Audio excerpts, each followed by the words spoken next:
Assalamualaikum warahmatullahi wabarakatuh. Saya Kurniasih Utami dari Uji Teknik Sipil dan Bangunan akan mempresentasikan hasil eh, laporan yang sudah saya buat. Yang pertama, beton pracetak. Kita mulai dari deskripsinya dulu, pengertiannya dan fungsinya. Perbedaan dengan jenis beton konvensional, beton pracetak ialah beton yang dibuat oleh pabrik yang kemudian setelah cukup umur dipasang atau diinstal di lapangan untuk konstruksi. Jadi, beton pracetak itu sudah dibuat di pabriknya tersendiri. Nah, kalau beton konvensional itu dibuatnya ketika sedang melakukan pembangunan. Seperti itu bedanya. Jadi, beton konvensional itu dibuat langsung di lapangan, tetapi kalau beton pracetak dibuat sebelum melakukan pekerjaan pembangunan. Menurut SNI 7832-02012, beton precast atau beton pracetak yang sering disebut sebagai beton pracetak memiliki pengertian yaitu konstruksi yang komponen pembentuknya melalui proses difabriksi atau dicetak. Proses ini bisa dilakukan baik di lahan produksi maupun di lapangan langsung yang kemudian membentuk sebuah konstruksi atau bangunan. Yang kedua, bahan bakunya sendiri secara lebih rinci dijelaskan terdiri dari semen Portland atau semen hidrolik, agregat kasar, agregat halus, dengan bahan tambahan serta air hingga mampu membentuk massa padat. Untuk mencetak beton berkualitas yang memiliki standar SNI, maka ada dua mutu beton yang dipersyaratkan, diantaranya K175 dan K350. Beton pracetak sendiri menggunakan mutu K350 dengan komposisi yang telah ditentukan standar atau SNI. Berikut ini standar komposisi yang dipersyaratkan. Air 200 liter, pasir beton 667 kg, Portland semen atau PC 448.000 kg, kerikil ukuran maksimum 30 mm, 1000 kg, zat adiktif beton 4,5 liter. Bobot pasir yang digunakan pada beton ialah 1400 kg atau kilogram meter kubik. Bulking faktor pada pasir sekitar 20%, bobot kerikil sekitar 1350 kg. Fungsi beton precast atau pracetak ialah beton struktural yang dibentuk sesuai standar yang telah ditentukan memiliki fungsi yang cukup beragam. Beberapa di antaranya sebagai fondasi bangunan, seperti yang sudah dijelaskan minggu kemarin, tadi banyak sekali jenis-jenisnya. Ya bisa UDIK itu untuk drainase, dan ada yang lainnya banyak sekali. Seperti yang sudah dijelaskan, makanya saya tidak menjelaskannya di sini karena minggu kemarin sudah dijelaskan. Jadi saya mengambil intinya saja. Yang pertama, sebagai fondasi bangunan. Yang kedua, perumahan, perkantoran, dan apartemen. Ketiga, bangunan parkir. Yang keempat, sebagai box culvert. Yang kelima, untuk pembangunan jembatan, jetty, bangunan industri, dan lainnya. Perbedaan beton precast dan beton konvensional. Beton precast dibuat di pabrikasi dengan mutu standar yang konsisten, baru kemudian dipasang di lapangan untuk konstruksi. Sedangkan beton konvensional dibuat di lapangan atau lokasi konstruksi langsung secara tradisional. Disebut juga beton ready mix. Yang kedua, pembuatan beton pracetak atau precast memerlukan formwork saat pengecoran dilakukan. Proses dalam pabrik ini juga membutuhkan tenaga kerja yang lebih banyak dibandingkan pembuatan beton ready mix secara konvensional. Yang ketiga, pembuatan beton precast dilakukan secara massal dan bersifat repetitif atau berulang. Misalnya, untuk pembuatan panel dinding plat, pagar beton, dan belok lintel. Selanjutnya, sejarah beton pracetak. Perkembangan sistem pracetak di dunia. Sistem pracetak berkembang mula-mula di negara Eropa. Struktur pracetak pertama kali digunakan adalah sebagai balok beton pracetak untuk kasino yang dibangun oleh kontraktor Coignet, Paris 1891. Fondasi beton bertulang diperkenalkan oleh sebuah perusahaan Jerman, Waste and Freitag di Hamburg dan dimulai digunakan tahun 1906. Pada tahun 1912, beberapa bangunan bertingkat menggunakan sistem pracetak berbentuk komponen-komponen seperti dinding, kolom, dan lantai, diperkenalkan oleh John E. Conzelman. Struktur pracetak beton bertulang juga diperkenalkan di Jerman oleh Philipp Holzmann AG, Dickerhoff, and Wilden G. Weiss and Freytag, Preussig, Loser, dan lainnya. Sistem pracetak tahan gempa dipelopori pengembangnya di Selandia Baru. Amerika dan Jepang yang dikenal sebagai negara maju di dunia ternyata baru melakukan penelitian secara intensif tentang sistem pracetak tahan gempa pada tahun 1991 dengan membuat program penelitian bersama yang dinamakan Precast Structure System. Perkembangan sistem pracetak di Indonesia. Di Indonesia telah mengenal sistem pracetak berbentuk komponen seperti tiang pancang, balok jembatan, kolom, dan pat pada tahun 1970-an. Sistem pracetak semakin berkembang dengan ditandai munculnya sebagai inovasi seperti sistem kolom pada tahun 1996, sistem L-Spade Wall 1996 juga, sistem load bearing wall 1997, sistem beam column slab 1998, sistem Jasubakin 1999, sistem Brisbane 1999 juga, dan sistem T-Cape 2000-an. Beton pracetak dibuat berdasarkan cetakan dan ukuran tertentu yang disesuaikan dengan fungsi dan kebutuhan yang ada di lapangan. Untuk menciptakan sebuah beton pracetak yang kokoh, maka dibutuhkan bahan-bahan yang berkualitas dan memiliki campuran komposisi yang tepat. Beton jenis ini dicetak dengan dibubuhi rangkaian besi sebagai penulangannya, agar material beton pracetak menjadi tangguh, kuat, dan dapat menahan beban yang berat. Material ini terbuat dari berbagai macam campuran agregat yang sudah dijelaskan di atas tadi.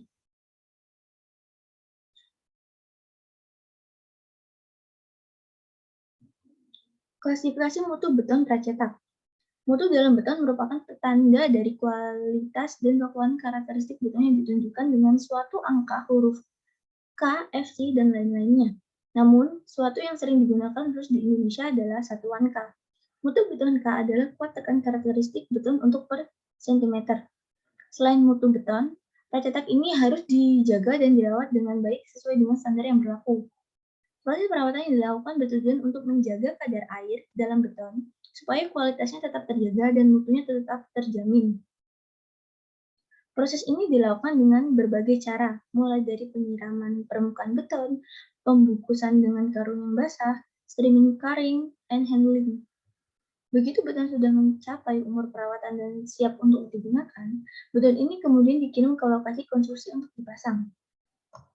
Kualitas dan mutu beton pracetak dibagi menjadi beberapa tingkatan, mulai dari K100 sampai K500. Angka 100 sampai 500 menunjukkan berat yaitu kilogram. Maka arti dari mutu K100 yaitu mempunyai minimum kekuatan 100 kg per cm. Menurut Badan Nasional Indonesia atau SNI, mutu beton pracetak pun dibagi menjadi 3 kelas, dari mulai K100 hingga K500. Bisa dilihat sendiri ini. Untuk beton kelas 1 biasanya digunakan bukan untuk pekerja struktur seperti jalan, fondasi, kolom, dan lain-lain. Sedangkan untuk beton kelas 3, ada beton khusus yang biasanya digunakan untuk menahan beban yang lebih berat. Penggunaan beton kelas 3 biasanya untuk area parkir truk tronton, saluran air beton, dan landasan pesawat. Itulah sekilas rangkuman mengenai kualitas dan mutu beton. Tujuan agar bisa dijadikan acuan dalam memilih beton dengan berbagai macam kualitas dan mutu sesuai kebutuhan yang akan digunakan. Lanjut, kelebihan dan kekurangan beton precast atau beton pracetak. Dalam pemanfaatan di dunia konstruksi, beton fabrikasi precast memiliki kelebihan dan kekurangannya. Sebagai praktisi desain dan konstruksi, Anda wajib mengetahui kelebihan dan kekurangan beton ini, sehingga dapat melakukan pertimbangan yang matang. Metode mana yang akan dipilih dalam proyek konstruksi yang akan Anda kerjakan? Berikut adalah beberapa keunggulan yang menjadikan sebagai pilihan dalam proses konstruksi. Yang satu, bentuk panel beton yang variatif. Bentuk panel beton yang dihasilkan dapat mengikuti desain yang diinginkan. Bentuk precast dapat dicetak menjadi berbagai bentuk sesuai dengan keinginan dan kebutuhan, terutama untuk bentukan lekung yang sulit didapat dengan proses cor di tempat. Selain bentuk lekung, beberapa detail arsitektural seperti fasad bangunan yang memiliki potongan-potongan unik dengan dapat mudah diwujudkan melalui beton precast. Yang kedua, pemasakan yang mudah. Praktis dan efisien dalam pengaplikasiannya, di mana beton ini hanya tinggal dipasang pada bagian yang dibutuhkan karena memiliki bentuk yang presisi. Hal ini mempermudah pemasangan tiap panel. Selain itu, akan menjadi mudah bagi arsitek atau kontraktor karena tidak ada celah di antara panel beton yang tersambung. Apabila ingin menambah volume bangunan, para pekerja bangunan hanya perlu menambah panel beton, baik secara vertikal maupun horizontal. Yang ketiga, panel beton memiliki kualitas yang sesuai dengan standar dan seragam. Kualitas dan kekuatan beton yang lebih baik dan seragam menjadikan beton pracetak ini cocok menjadi pilihan material konstruksi. Selain itu, beton memiliki mutu yang sesuai standar. Beton precast dicetak menggunakan alat teknologi canggih yang dapat mengatur komposisi dan kekuatan beton sedemikian rupa, sehingga menjadi akurat dan presisi. Hal ini berbeda dengan pengolahan beton manual, di mana komposisi yang diatur oleh pekerja dapat mengalami kesalahan apabila takarannya tidak tepat. Yang keempat, tidak tergantung cuaca. Kelebihan dan kekurangan beton precast dibanding beton cor di tempat backup di tempat cukup banyak. Namun, sepertinya kelebihannya lebih banyak daripada kekurangannya. Tidak seperti beton ready mix, beton precast tidak tergantung dengan cuaca. Keterlambatan distribusi ready mix membuat beton mengalami pematangan di dalam molen, sehingga pada saat penuangan beton bisa mengalami kepadatan dan mengental. Jika diberi air untuk mengurangi kekentalan, maka beton akan lecak dan dapat mengurangi mutu beton. Terlebih jika cuaca tidak mendukung seperti terlalu panas ataupun hujan, maka dapat mengganggu proses kering. 5. Hemat waktu dan biaya. Tidak perlu menunggu kematangan beton setelah proses pendistribusian panel dari pabrik ke lokasi pembangunan, maka dapat langsung dilakukan proses pemasangan bangunan. Selain itu, menggunakan beton precast sudah barang tentu dapat menghemat biaya dalam memproyeksikan sebuah pekerjaan konstruksi.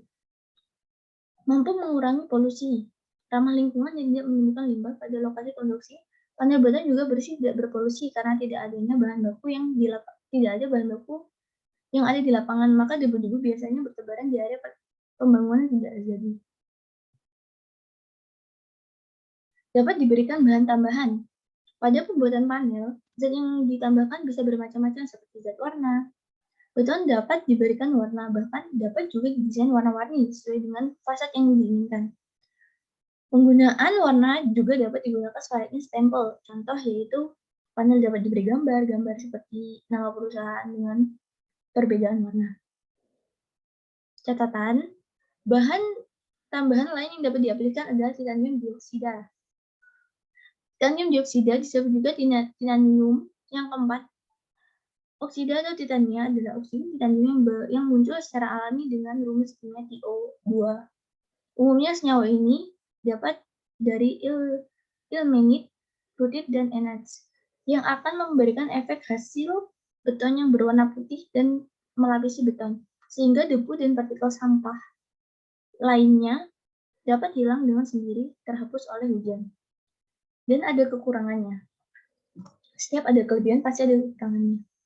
Kekurangannya yaitu tidak menjangkau semua tempat. Volume panel untuk bangunan yang besar tidak dapat didistribusikan jika jalan dan area terlalu sempit. Jadi, bila betonnya sangat besar dan pastinya membutuhkan truk atau tronton yang besar juga. Tetapi jalan yang dilewatinya sangat kecil, itu tidak memungkinkan untuk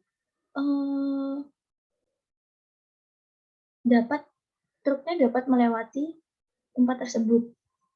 Jadi, ketika memilih lokasi untuk pembangunan, disarankan untuk mencari tempat yang bisa dilalui oleh mobil-mobil besar. Yang kedua, butuh biaya tambahan untuk pendistribusian beton. Biasanya butuh biaya tambahan untuk mengangkat beton pracetak, apalagi jika letak palu beton pracetak dengan lokasi proyek jaraknya cukup jauh. Oleh karena itu, Anda harus mengutamakan biaya pendistribusian panel beton pracetak. Ada juga perbedaan beton pracetak kering dan beton pracetak yang basah. Selain beton pracetak yang telah disebutkan di atas, secara garis besar, beton pracetak dibagi menjadi dua, yaitu kering dan basah. Yang memiliki kesulitan masing-masing adalah perbedaan dari yang kering, yang basah sesuai dengan kategorinya, yaitu berdasarkan fungsi, sambungan, dan penggunaan. Fungsinya, yang pertama, beton pracetak kering berfungsi untuk membantu proses pemadatan agar lebih efisien, sehingga mampu meningkatkan output yang dihasilkan. Sedangkan pracetak basah berfungsi untuk pengurangan air dalam jumlah besar, sehingga beton yang dihasilkan memiliki kekuatan dan kinerja yang baik. Yang kedua, sambungan. Sambungan pracetak kering dilakukan dengan menggunakan komponen-komponen seperti plat besi, yang kemudian dihubungkan menggunakan baut atau las. Sedangkan sambungan pracetak basah dilakukan dengan cara pengecor di tempat atau grouting yang memanfaatkan kekuatan dari beton itu sendiri. Yang ketiga, penggunaan pracetak sering biasanya digunakan untuk produk beton yang menggunakan mesin percetakan instan seperti paving block, kansing beton untuk trotoar, bushing beton, buis beton, dan lain sebagainya. Sedangkan pracetak basah digunakan pada beton yang membutuhkan kekuatan awal dan kinerja tinggi, serta memiliki kapasitas pengurangan air yang besar. Contoh penggunaannya pada produk box culvert, terus pagar beton pracetak, dan unit beton yang digunakan untuk drainase. Sekian presentasi dari saya. Apabila kurang lebihnya, saya mohon maaf. Saya akhiri. Wassalamualaikum warahmatullahi wabarakatuh. Terima kasih.